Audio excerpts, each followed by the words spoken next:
professionnel pour le maire. Et je vois deux points essentiels que j'aimerais bien faire accélérer, qui a changé au niveau de la commune. C'est le grand parc à Poney. Vous savez, le grand parc que j'avais. J'aimerais bien lui donner du relief, planter des arbres, donner de la végétation pour que ça ait un aspect un peu plus forêt urbaine que simplement un parc.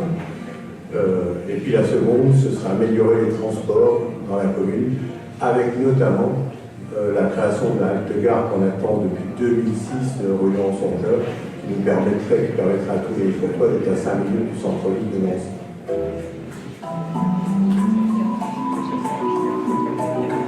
À votre avis, à quoi ressemblera la ville d'Hécourt dans 20 ans? La ville d'Hécourt, pour moi, doit garder son identité, à savoir cette originalité de construction autour d'un espace vert central de respiration, qui est une garantie de la protection de la biodiversité au sein de notre commune, avec la trame verte qui va depuis Vendeuvre jusqu'à la Neuville et Jarville. Ce sont des points essentiels. À l'inverse, nous avons besoin, dans le cadre d'une urbanisation étudiée par la métropole, puisque nous appartenons à la métropole du Grand Nancy, de faire venir davantage de populations jeunes pour nos écoles, pour nos loisirs, pour la vie dynamique de la commune. Et cette population pourra venir par un projet qui est actuellement à l'étude et qui est justement sur une vision à 10, 15, 20 ans, qui est une urbanisation des friches SNCF, le secteur qui est en bas de la Grande Rue, avec pourtant préservation de tout le sillon du fond de l'eau, du ruisseau, l'espace vert où il y a actuellement des vaches qui sont en train de paître, et puis un secteur d'urbanisation derrière le collège de Montaigu, le long de la route de Flé. Que pensez-vous de la phrase suivante? L'important est de participer. Bien, la résonance de cette phrase aujourd'hui, au lendemain de la finale de la Coupe du Monde, a toute son importance, puisque, comme Pierre de Coubertin l'avait dit, c'est aujourd'hui que l'on voit ce que veut dire participer. Participer, c'est d'abord construire ensemble, construire un projet. C'est s'unir dans le respect et la tolérance, c'est s'unir pour construire.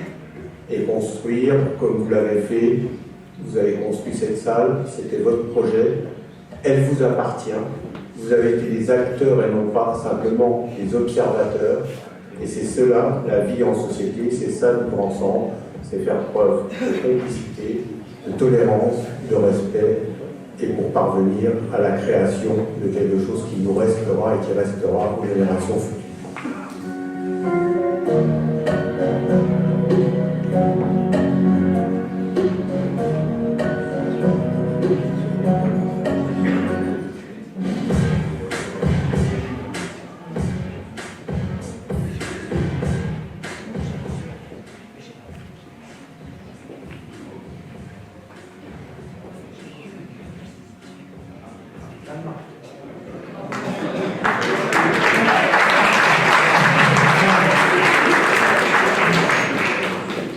Bien, bonsoir à toutes et à tous, et je ne saurais vous dire à quel point je suis heureux de vous retrouver après 2 ans d'interruption de ces cérémonies de vœux.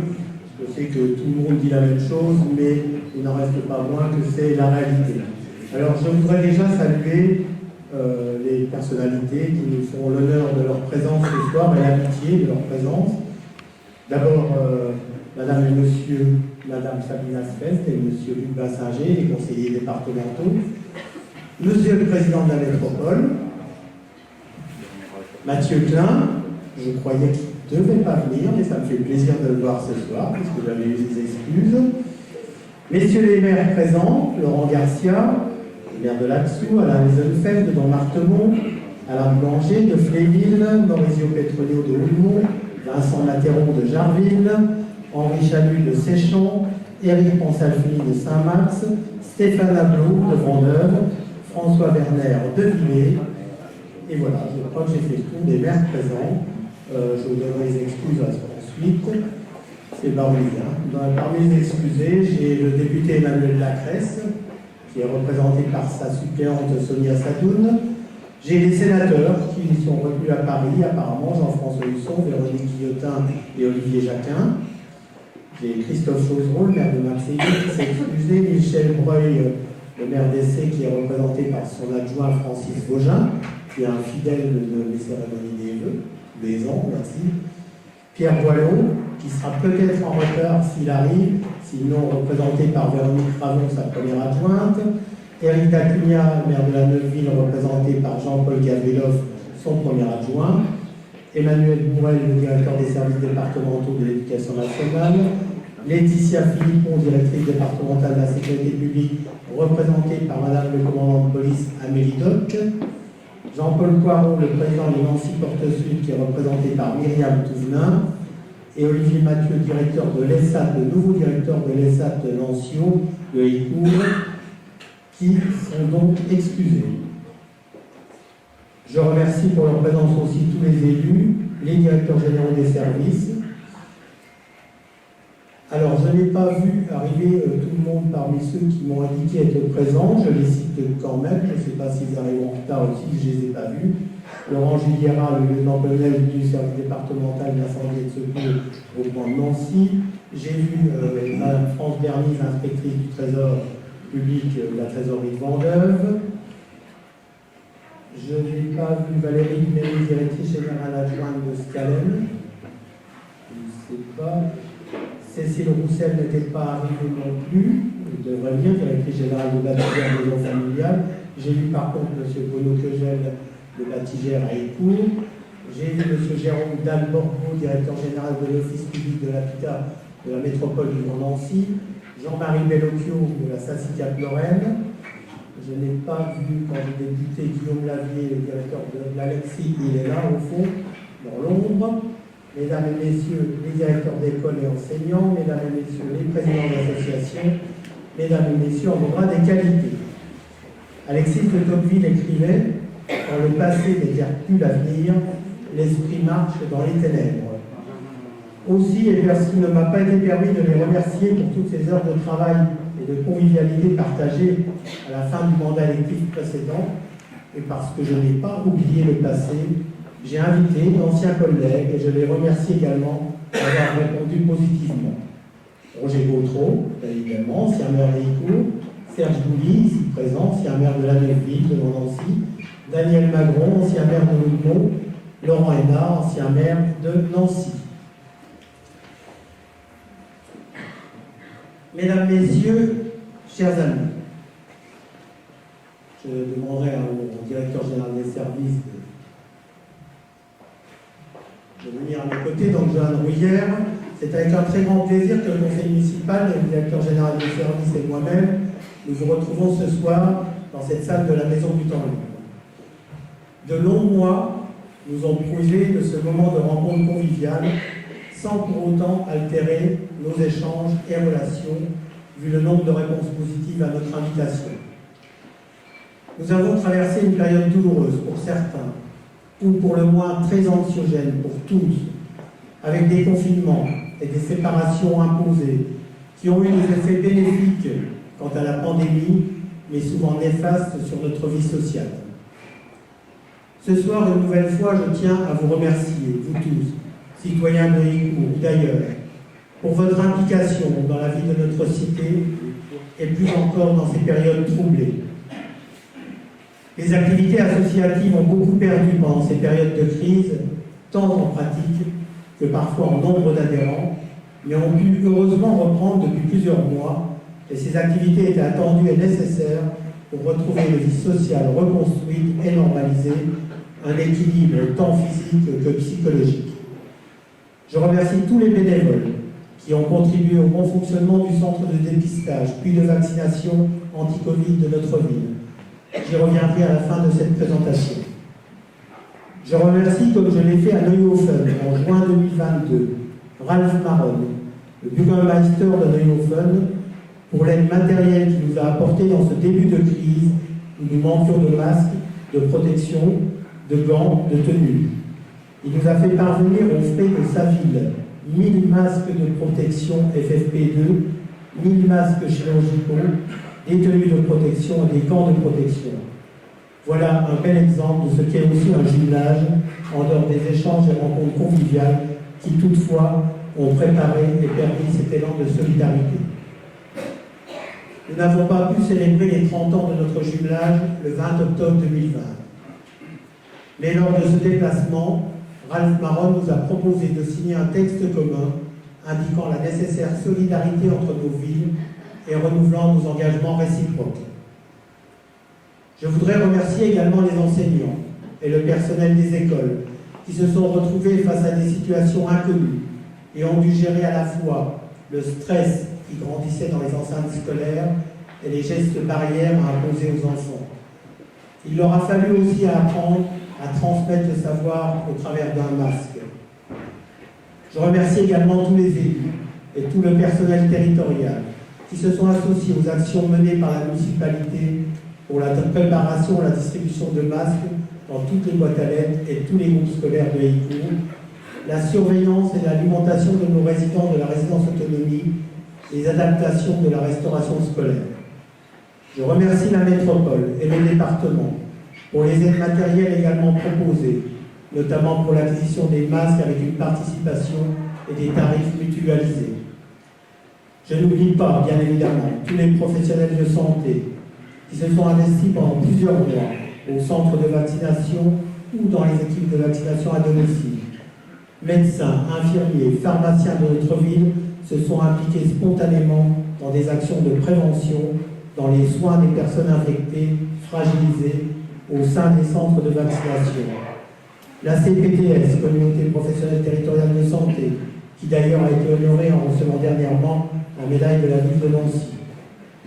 Je me souviens encore du 15 mars 2020 au soir de notre réélection au conseil municipal, où l'on est venu m'annoncer le premier cas suspecté de contamination Covid au sein de la résidence autonomie des personnes âgées.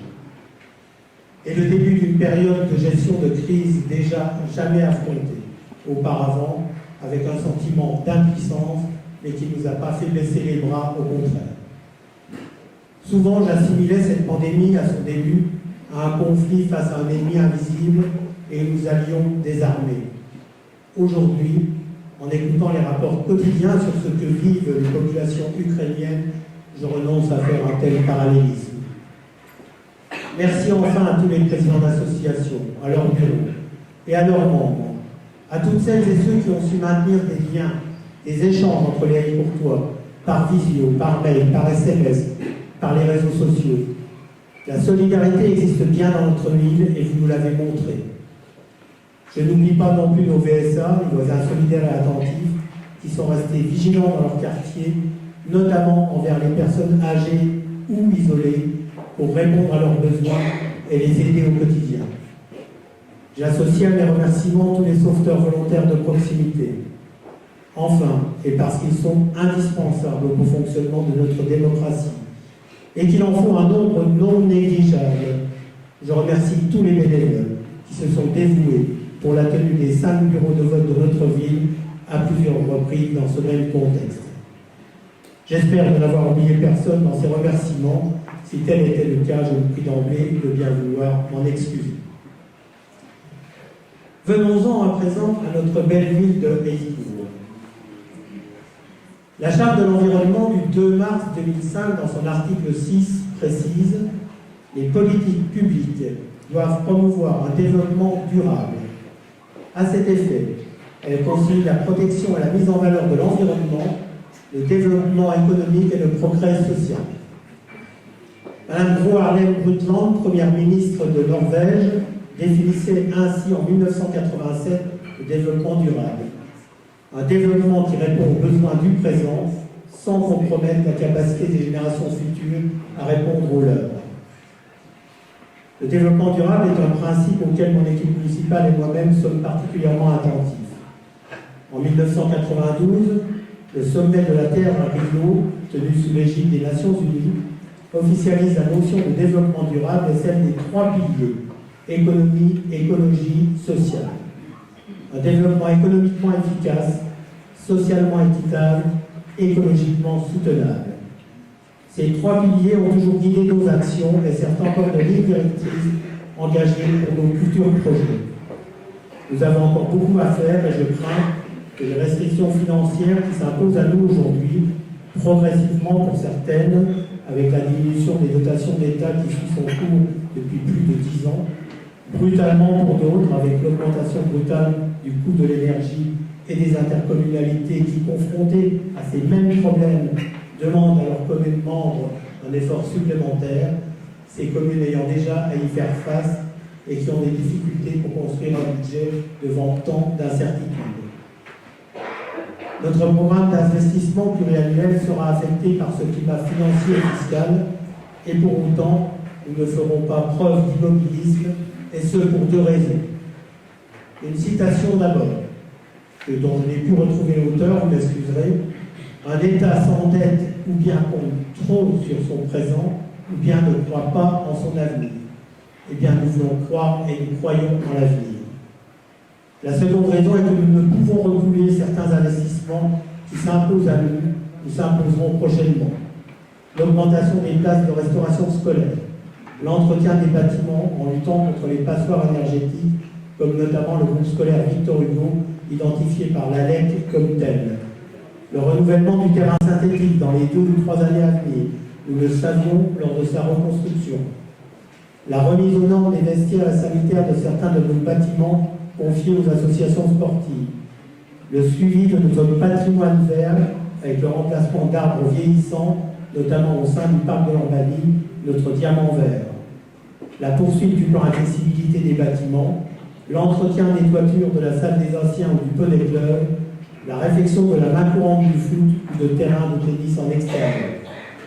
Cette liste n'est malheureusement pas exhaustive, et tout ce qu'il nous faut organiser et prévoir dans les années ou mois à venir dans ce contexte réducteur en matière d'investissement est encore important.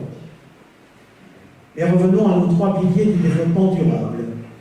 Ils constituent les fondations d'une société solide, solidaire et durable et sont indissociables. Tout d'abord, un développement économiquement efficace. Depuis le début de ce mandat, nous travaillons à renouer des contacts personnalisés avec tous les artisans, commerçants, entrepreneurs de notre ville. Nos pôles d'activité sont au nombre de 3, aujourd'hui enfin réunis au sein de l'association Nancy Porte Sud. Le parc d'activité ouest, partagé entre Fléville, Coudemont et Écourt, et dont l'Est républicain de ce matin vante le dynamisme et l'importance économique. Le parc d'activité Est, route de Fléville, et le marché Gros, dont les 3/4 de la superficie sont territoire de Écourt. Par l'intermédiaire de l'association Nancy Porte Sud, des liens se sont créés également avec ceux des villes voisines qui constituent ce que j'ai appelé, en comparaison avec les trames vertes et bleues du futur plan local d'urbanisme, une trame économique. Celle-ci s'étend aujourd'hui de la zone de Frocourt à Fléville ou Mont jusqu'au marché Gros sur Écourt-Vendeur, intégrant depuis peu les zones du Réveilleux et de Roberval de Vendeur et le parc d'activité Est de Écourt. C'est la zone d'activité diversifiée la plus importante de la métropole et qui regroupe des commerces, de l'artisanat, des services, des industriels, bref, une mixité qui s'est construite de façon contrôlée et intégrée en préservant des franges de respiration entre les zones d'habitat et les zones d'activité et en étant particulièrement attentif aux nuisances potentielles qui pourraient en découler, tels les flux de circulation induits. Au début de ces propos, je vous disais combien ces piliers du développement durable sont indissociables. En voici un exemple. L'association Nancy Porte Sud, hormis la mise en relation de tous les professionnels de cette zone qui le souhaitent, a permis une mutualisation des services, comme la surveillance des bâtiments, mais elle développe aussi une politique d'emploi à destination des plus jeunes avec une bourse pour des stages en entreprise. Elle développe et intègre les nouvelles technologies, fait de la récupération d'anciens outils informatiques, initie des actions en ce qui concerne les 2 autres piliers du développement durable par la mise en place d'activités sportives ou de loisirs en partenariat avec notre ville et les villes de Fléville et Houmont en ce qui concerne le lien social. En ce qui concerne l'environnement, l'association a déjà fait réaliser des études sur la biodiversité de ces sites pour la préserver au maximum. Parmi toutes les commissions qui la composent, je citerai la commission plan de mobilité interentreprise, dont les travaux visent à améliorer les dessertes de ce site et limiter l'impact voiture, et la commission RSE, qui a organisé en octobre 2022 une opération World Clean Day de lutte contre les déchets sauvages. Enfin, ces zones d'activité, hormis les richesses qu'elles produisent et la proximité qu'elles créent, sont évidemment un réservoir d'emploi indispensable à notre équilibre social et à notre économie. Deuxième pilier, le développement socialement équitable. Notre ville de Écourt vieillit. Cela est un bon indicateur de la qualité de vie et de l'environnement qu'on y trouve. Pourtant, nous sommes passés de 6300 habitants dans les années 80 à 5400 habitants aujourd'hui, et il nous faut être attentifs à cette baisse de la population. Nous n'avons pas eu de croissance importante en matière d'urbanisation, mais nous n'avons pourtant rien détruit. En fait, beaucoup de nos aînés sont arrivés lors de l'expansion rapide de la ville dans les années 70, avec le premier lotissement en 69, le lotissement de la Tournelle, puis l'urbanisation du quartier Bretagne par Batigère, suivi des secteurs Franche-Comté, Île-de-France, et beaucoup sont donc restés locataires de ces immeubles, le turnover étant très limité. Les enfants sont partis, les aînés sont restés. L'urbanisation de la ville s'est faite de façon progressive et intelligente, en préservant un espace de respiration centrale important de plus de 20 hectares, et nous a permis de répondre à la loi SRU avec aujourd'hui encore plus de 22% de logements sociaux, particulièrement bien intégrés dans le tissu urbain et en respectant des îlots de respiration, ce qui aujourd'hui est une des directives à respecter ou construire dans le cadre du nouveau PLUI. Écourt l'avait déjà intégré. Il n'en reste pas moins qu'il nous faut répondre aussi à des besoins en matière de logement sur la métropole, tout en luttant contre l'étalement urbain et en préservant des îlots de fraîcheur et des terres agricoles. Actuellement, un grand programme d'urbanisation est à l'étude dans le secteur des anciennes friches SNCF, derrière le collège de Montaigu, le long de la route de Fléville. Il s'y ajoute une petite zone sur Jarville et une sur la Neuville. Il s'agit du sillon du Fontenay. Le programme d'urbanisation des friches SNCF n'est pas nouveau. Lorsque je suis arrivé à la métropole en tant que maire en 2008, peu de temps après, on me présentait un projet d'urbanisation qui se voulait vouloir respecter les critères imposés par le SCOT Sud 54, à savoir 40 logements à l'hectare en deuxième couronne de Nancy. Cela revenait à construire sur ce site 860 logements. D'emblée, je me suis opposé à ce projet, qui ne remplissait pas les conditions d'intégration optimale dans ce site, avec une pauvreté en matière de desserte routière ou de transport en commun pour desservir un tel programme.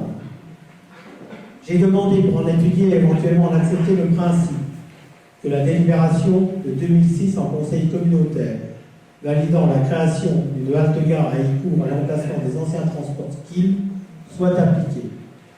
En effet, hormis le fait de mettre les habitants de Écourt à 5 minutes du centre-ville de Nancy, de diminuer l'usage de la voiture en ville par l'attractivité de ce dispositif, cette réalisation aurait permis de réduire fortement les flux de circulation induits qui ne manqueront pas de se créer, et les seules voies de desserte étant la Grande Rue et la rue Léon Songeur. Quant aux sécauseurs de pointe, la rue Léon Songeur bloque au niveau du collège de la Malgrange, que le rond-point botanique en haut de la Grande Rue bloque également. Je vous laisse imaginer ce qu'il pourrait advenir de la Grande Rue, mais aussi des itinéraires que pourraient construire les usagers par des voies non adaptées, comme la rue de la Ville des Sables ou de la Haute-Malgrange. Ce programme d'urbanisation, s'il se concrétisait, ne se ferait que par tranches successives, sur plusieurs années, permettant d'intégrer progressivement et harmonieusement une nouvelle population dont nous avons besoin pour la vie de nos structures scolaires, associatives, communales, comme nous l'avons toujours souhaité, avec de plus une préservation de l'identité communale de notre ville. Un autre projet majeur s'impose à nous et nous montre comment l'écologie urbaine et l'urbanisme sont intimement liés. Il s'agit du projet de reconstruction du groupe scolaire Victor Hugo. Ce groupe, pourtant le plus récent des 3 groupes scolaires de la ville, se révèle être une véritable passoire thermique. Après concertation avec M. Le Goff, secrétaire général de la préfecture, il paraît intéressant d'intégrer dans ce projet une salle de restauration, d'autant que nous sommes à saturation actuellement en matière de fréquentation de notre restaurant scolaire, pourtant agrandi il y a peu de temps, et malgré une diminution des effectifs scolaires dans l'attente du projet du Fontenay. Aussi, les études vont être poursuivies cette année avec l'intégration de ce nouvel élément pour conduire à un projet définitif en fin d'année et un début de construction en 2024. Sur le plan des investissements en direction du monde associatif, nous avons terminé le transfert de l'école de musique de son ancien local rue Gustave Venner à la maison de Tanly. Nous procéderons prochainement à son inauguration. Je profite de ce chapitre pour remercier tous les membres du CCAS de la ville pour toutes les actions menées en direction des personnes âgées avec le renouvellement de notre adhésion au réseau Mona Lisa, l'opération repas des anciens et colis de Noël, les animations diverses à la résidence autonomie et également pour les actions menées en direction de la petite enfance et des parents. Le troisième pilier, ça avance, un développement écologiquement soutenable. Tout d'abord, la réhabilitation de notre grand parc de Lambert. Vous ne pouvez pas en être autrement. Un étang qui a été recreusé et réempoissonné avec disparition des tortues de Floride, considérées comme espèces envahissantes. Une gestion des arbres vieillissants, avec abattage et replantation par des essences plus adaptées au réchauffement climatique, moins allergisantes, mais gardant une identité géographique. Une étude écologique de ce parc confiée à Mme Penel pour une mise en valeur du parc en respectant tous ces différents critères, après établissement d'un diagnostic de l'existant et des aménagements potentiellement à venir et intégrés, comme un parcours de santé par exemple, ou de nouvelles aires de jeu, mais sans altérer le côté naturel de ce parc. La replantation de haies en partenariat avec la métropole du Grand Nancy et la région Grand Est, un partenariat avec l'ENSAIA pour une étude sur 3 ans des insectes pollinisateurs avec préservation d'espaces non fauchés.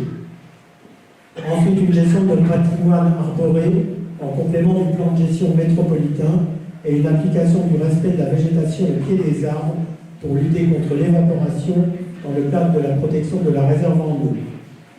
L'implantation d'une citerne de récupération des eaux de pluie de 120 m3 à proximité de l'avenue des Érables et des tennis couverts pour permettre un arrosage des 100 parcelles de jardins communaux au centre-ville.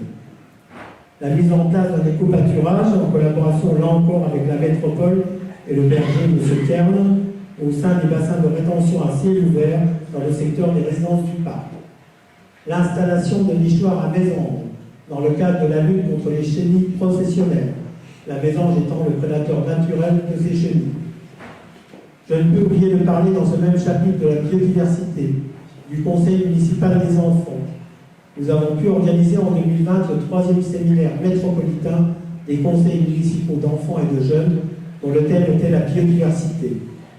Ce séminaire était inscrit comme une des manifestations proposées dans le cadre de la constitution de l'Atlas métropolitain de la biodiversité. Il a remporté un grand succès et nos jeunes conseillers ont eu la surprise et le plaisir de rencontrer et de partager des moments conviviaux avec la 3e personnalité de l'État, Mme Yaël Braun-Pivet, présidente de l'Assemblée nationale. Le prochain séminaire, après tirage au sort, devrait se dérouler à Laxou. Dans le cadre des économies d'énergie et de la sobriété énergétique, nous avons procédé à différents travaux d'isolation, comme dans cette salle, avec la réfection de la toiture, à la résidence autonomie, avec l'isolation des combles. Nous y avons également changé les convecteurs de chauffage anciens et énergivores. Nous poursuivons le remplacement progressif mais systématique des ampoules par des ampoules LED et nous sollicitons une subvention pour le remplacement des projecteurs du stade de foot par des projecteurs LED également. La métropole continue son programme de remplacement des luminaires d'éclairage public par ces mêmes ampoules également, qui permettent ainsi, dans cette thématique, une réduction d'intensité de l'éclairage nocturne. Cette année, en complément de la poursuite de notre programme en matière d'économie d'énergie et par anticipation à l'acquisition de véhicules de service lors des renouvellements, nous allons équiper les parkings de la mairie et des ateliers municipaux de bornes de recharge électrique. De façon à ne pas abuser de votre patience, je vous invite à vous reporter au petit livret détachable qui sera intégré à la prochaine revue municipale. Il a déjà été distribué pour nos invités extérieurs pour qu'ils puissent en prendre connaissance.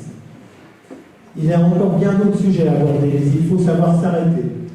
Aussi, je vous invite également à lire dans le prochain bulletin municipal tout ce qui concerne les actions menées par notre police municipale, notamment dans le domaine de la proximité, notre politique en matière de sécurité, avec la poursuite du maillage géographique de notre territoire municipal en matière de vidéosurveillance, dans le cadre d'une complémentarité avec les villes voisines, de façon à avoir un véritable maillage métropolitain. La convention que nous venons de signer avec la ville de Fléville pour une collaboration active entre nos polices municipales, la reconduction de la convention avec la police nationale, nos échanges réguliers avec la police nationale et avec les villes de notre contrat local de sécurité intercommunale, à savoir Fléville, Houdemont et Lure. Mes chers amis, nous arrivons au terme de cette présentation et de nos remerciements. Je vous demande encore quelques minutes d'attention car nous souhaiterions remercier, plus spécialement, une personne qui a été la cheville ouvrière essentielle dans la lutte contre le Covid à Écourt et a contribué à apporter à tous nos concitoyens un service de proximité tant attendu par la création d'un centre de vaccination. Je demande à Olivier Babel s'il est présent, je l'ai vu. Voilà. Olivier, infirmier des équipes de soins primaires de la Nouvelle-Californie à Jarville et coordinateur des centres de vaccination. Je te remercie de venir nous rejoindre en cet instant précis. Ton action dans la lutte contre le Covid et par tes centres de vaccination n'est pas terminée. Je sais que tu as encore des pôles de vaccination en cours. Tu nous as permis à la ville d'Écourt d'avoir un centre de vaccination de proximité lorsque la ville de Jarville a dû récupérer la salle des fêtes pour les élections législatives. Et depuis que tu es venu ici, tu ne l'as plus quitté jusqu'à la fin de la campagne de vaccination.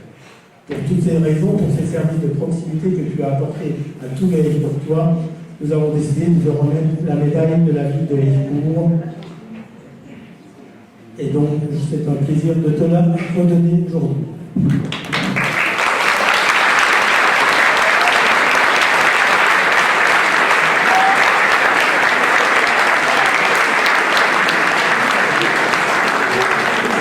Merci à vous.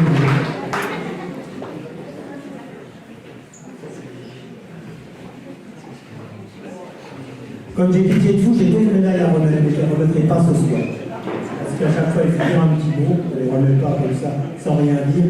Donc j'ai dit, je ne vais pas allonger la cérémonie plus longtemps, donc je ne remettrai pas les autres médailles ce soir, nous ferons une autre cérémonie, ça concerne essentiellement les anciens conseillers municipaux et les personnes du CCAS.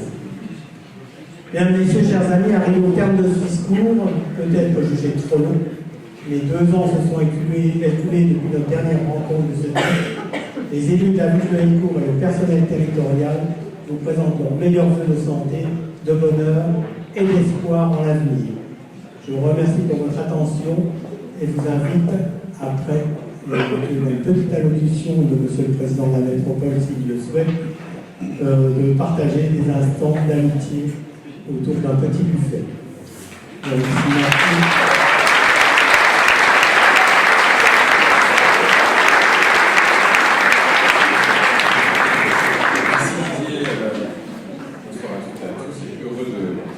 D'être à vos côtés, je salue les collègues maires du Grand Nancy, madame et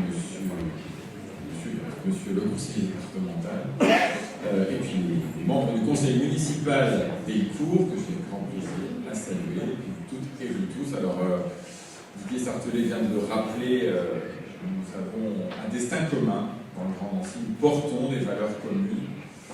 Bien sûr, chaque commune a son identité, ses particularités, ses projets, et ils sont nombreux ici à Écourt. D'ailleurs, Didier Sartelet a été sans doute au cœur du Grand Nancy, avant même qu'elle soit métropole, un des précurseurs de ce qui ne s'appelait pas encore la transition écologique, et de ce qui était tout simplement les enjeux de développement durable de la métropole. Et vous avez mesuré à quel point, eh bien, à Écourt, c'est un fil conducteur comme le Fontenot lui-même l'est pour plusieurs communes, un fil conducteur du développement, un urbanisme maîtrisé, mais une volonté de reconquête des habitants, une volonté de renouvellement générationnel, et puis on le voit avec les chiffres de la restauration scolaire et du périscolaire, c'est aussi, malgré les effets trompe-l'œil, une belle dynamique. Et puis c'est aussi une année 2023 qui s'ouvre Tu l'as dit, moi je veux saluer d'abord l'engagement de solidarité, Olivier Babel, que je salue aussi, qui est un artisan majeur, qui est à l'hôtel de ville de Nancy, de la vaccination et du dépistage. Et je sais très bien aussi, je voulais te le dire ce soir, Olivier, l'engagement qui a été le tien dès les premières minutes, tu l'as rappelé, dès le premier jour et les premiers cas.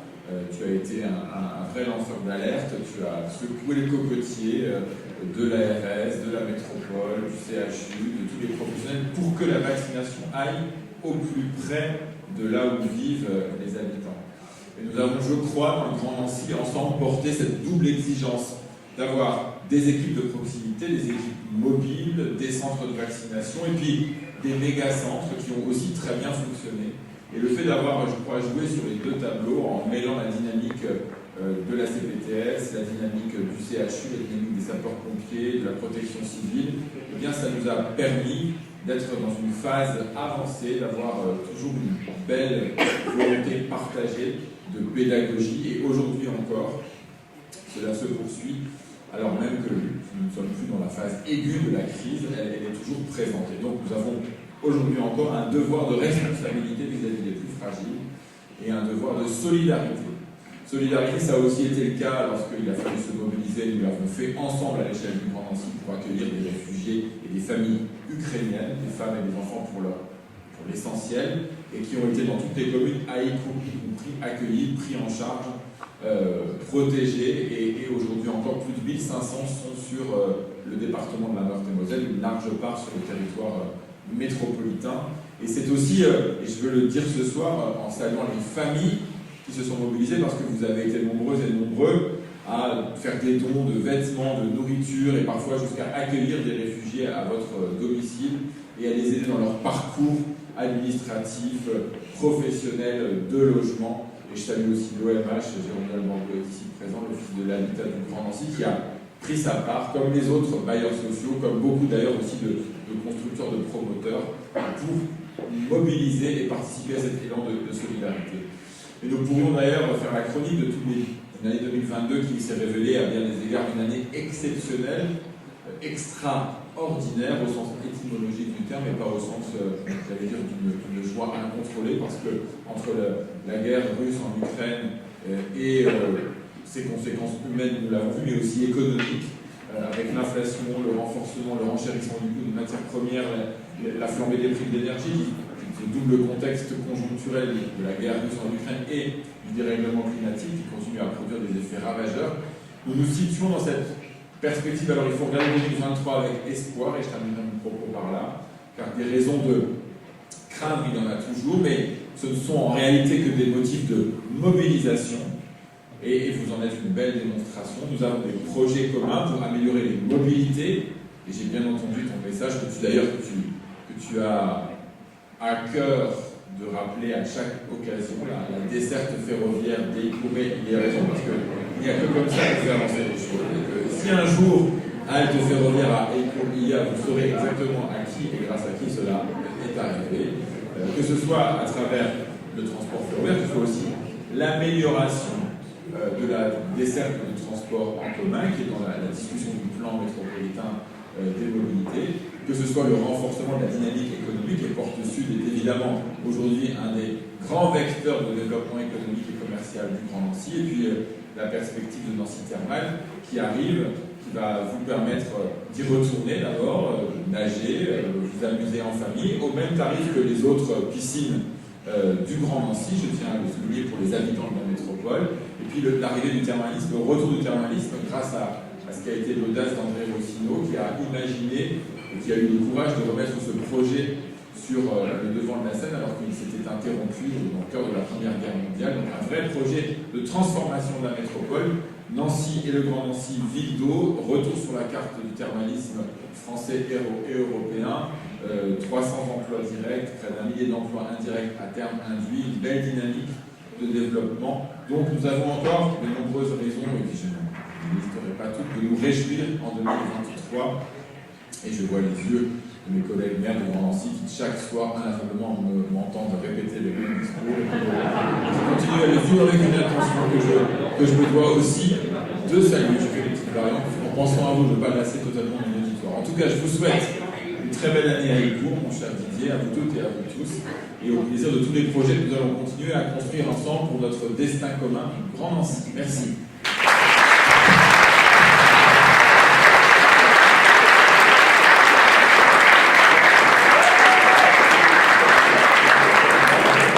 Bien, je crois que maintenant vous allez pouvoir vous retourner. Ça doit se passer vers le fond. Merci.